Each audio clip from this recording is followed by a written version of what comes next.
सो अस्सलाम वालेकुम गाइस, उम्मीद है आप सब खैर आफियत से होंगे। मैं हूं हमजा, मैं ज़किया और आज हम आपके लिए लाए हैं एक बहुत ही प्यारी वीडियो, जो एक छोटी सी नज़म है जो आई थिंक कि हमारे अल्लाह इकबाल डे पे या 14 अगस्त पे पढ़ी गई है, जो हमारे पाकिस्तान आर्मी के लिए डेडिकेट की गई है उनके लिए।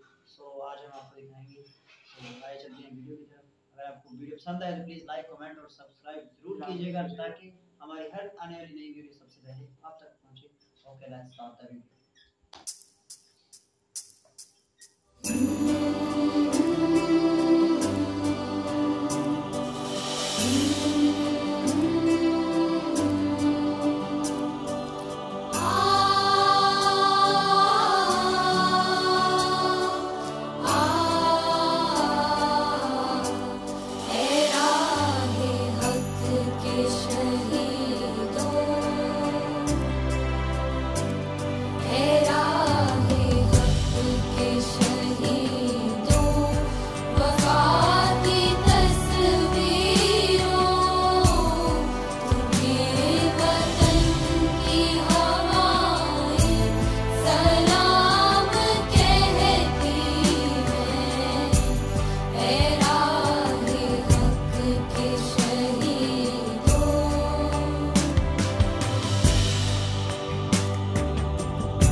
सो गाइस ये थी हमारी आज की वीडियो यार। उनकी आवाज़ भी बहुत प्यारी, और हर वो जो पहले कोक स्टूडियो को शायद आपने सुना होगा कि ए राय हक के शेर, ये उनकी उन्होंने कॉपी की है। और मैं कहता हूँ बहुत ही प्यारी कॉपी की है यार उनकी, और मैं कहता हूँ मज़ा आ गया। हमें तो बहुत मज़ा आया। अगर आपको ये वीडियो अच्छी लगी तो प्लीज़ आपको अगर वीडियो अच्छी लगे तो लाइक कमेंट एंड सब्सक्राइब लाजमी कीजिएगा, और बेल आइकन को लाजमी प्रेस कीजिएगा ताकि हमारी न्यू आने वाली वीडियो सबसे पहले आप तक पहुँचे। सो तब तक के लिए अल्लाह हाफिज़।